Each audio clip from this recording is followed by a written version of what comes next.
Pri Zvezu prijateljev mladine ste ta teden poskrbeli za poseben projekt. Ja, že tradicionalno okoli Mednarodnega dneva varstva okolja, to je danes, 5. junij, organiziramo ekoteden, kjer povabimo vse vrtce, šole, srednje šole, pa tudi ostale občanke in občane, da se nam pridružijo na teh prireditvah, ki bodo potekale zdaj do konca tedna. Naš poudarek je pa predvsem, da začutimo energijo narave. Spodbujamo otroke, njihove starše in vse ostale družinske člane, da čim več časa preživijo v naravi, da se tam poigrajo in se tam od narave tudi marsičesa naučijo.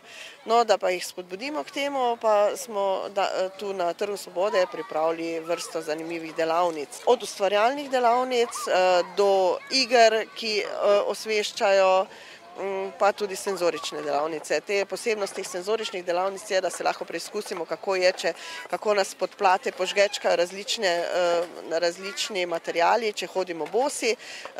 Čutne škatle, to gremo z roko v škatlo in ugibamo, kakšen predmet je v njej. Naša infostojnica, kjer je mnogo materialov, ki so uporabni tudi za gospodinjstva, kako varčujemo z energijo, kako varno vozimo, kako varčno vozimo.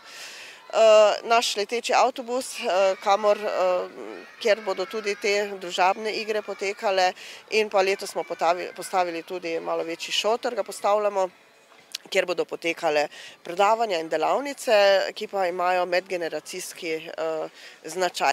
Skušali smo narediti program za vse generacije, od vrtcev, ki lahko tudi ustvarjajo v delavnicah, pa do srednješolcev, študentov in pa seveda tudi starejše generacije.